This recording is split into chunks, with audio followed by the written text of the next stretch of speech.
Time to tag in Patriots beat writer Zach Cox from NESN.com as we break down Patriots and Chargers. My first question isn't really something you can bet on, but I want to give my man love here for getting featured on NFL social media. The Mac Jones spaghetti tweet. How many pounds of spaghetti will he eat before this game? 1.5, over under. I'll take an under, but a slight under. I'm very interested to know what the proportions are between the steak, the eggs, and the spaghetti. Is it kind of like an even split between all three? Does he go full plate of spaghetti and then full plate of breakfast? I don't know. We're gonna have to talk to him this week and get some more details on that. But yeah, a bit of an unconventional pregame meal, I would say, from the Patriots quarterback. Yeah, you're asking me. I feel like I should be asking you about all of the particulars of the spaghetti, but it was cool to see it pop up on the NFL social media. As for the game, Patriots were getting 6. Now they're getting 5. So we've seen some sharp money show for Belichick and the boys. And the last 18 times Bill Belichick has been an underdog, 12-6 against the number. So he's made you money, Zach. Yeah, I like the Patriots in this game. Maybe not necessarily to win, but I do like them to cover. They beat this Chargers team 45-0 last season. This Chargers team does look better than that team, mostly because that team had Anthony Lynn, whose game management was just an absolute disaster last year.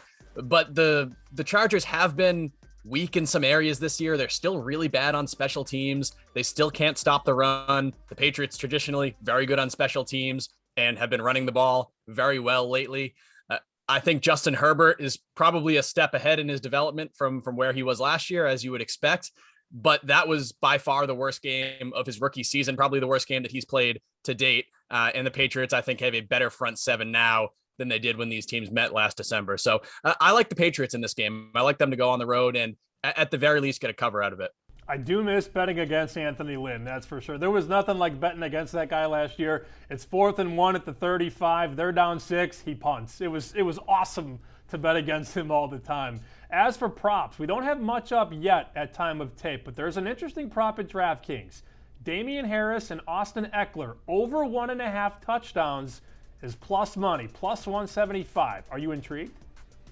I'm very intrigued. Yeah, this almost seems like a too good to be true kind of bet.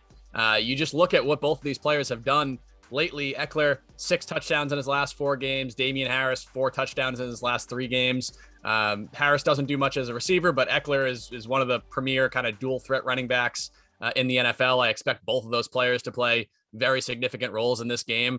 And yeah, asking them to combine for 2 touchdowns, I don't think that's a tough ask at all. I am very intrigued by this bet, especially because you get plus 175 on it. That's plus odds. I would take this one. This would be my hammer of the week if I had to choose one. All right, Utah, we need 2. We need 2 touchdowns. Thank you, Zach. Thank you.